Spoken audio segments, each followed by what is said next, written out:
क्यों हटाई गई है? इस शर्त को नहीं रखा जा सकता है, रखना व्यवहारिक नहीं है, विधि सम्मत भी नहीं है, कानूनन संभव नहीं है ये शर्त रखना। ये बात समझाने के लिए, बताने के लिए मैंने आप सबको यहाँ बुलाया है।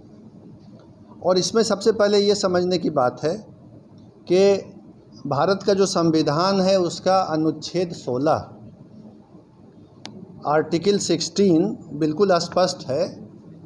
आर्टिकल 16 का सब आर्टिकल 2, सब क्लॉज 2,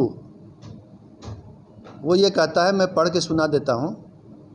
राज्य के अधीन किसी नियोजन या पद के संबंध में केवल धर्म, मूल वंश, जाति, लिंग, उद्भाव, जन्म स्थान, निवास, ध्यान देंगे, जन्म स्थान, निवास या इनमें से किसी के आधार पर न तो कोई नागरिक अपात्र होगा और न उससे विभेद किया जाएगा। तो भारत के संविधान का अनुच्छेद 16 ये कहता है कि जन्म स्थान और निवास के आधार पर आप किसी उम्मीदवार को अपात्र नहीं कर सकते हैं।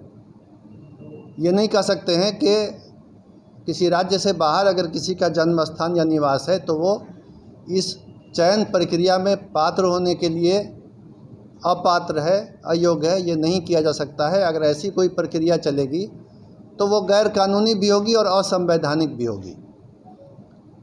इसलिए ये संविधान के अंतर्गत कानूनी बाध्यता है कि निवास के आधार पर किसी को अयोग्य न किया जाए। पूरे देश के लोग इस परीक्षा में शामिल होने के लिए पात्र हों। चयन तो मेरिट के आधार पर होना है। अब ये हम देखेंगे कि इसके पहले क्या होता रहा है। बिहार लोक सेवा आयोग के स्तर पर पहले भी 3 बार परीक्षाएं ली गई हैं शिक्षक की नियुक्ति के लिए। वर्ष 1994 में, फिर वर्ष 1999 में और वर्ष 2000 में बिहार लोक सेवा आयोग ने इसी पद के लिए, शिक्षक के लिए परीक्षा ली थी।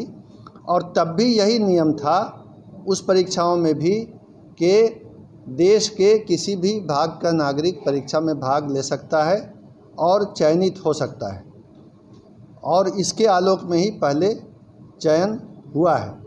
ये जो नियमावली थी जिसके आधार पर 1994, 1999 और सन 2000 में परीक्षाएं हुई, ये नियमावली उसके पूर्व 1991 में ही बनी थी। उसमें स्थानीय निवासी का प्रावधान नहीं था। और इस कारण से इस बार भी जो बिहार लोक सेवा आयोग से परीक्षा होगी उसमें बिहार के निवासी होने का प्रावधान नहीं रखा जा सकता है।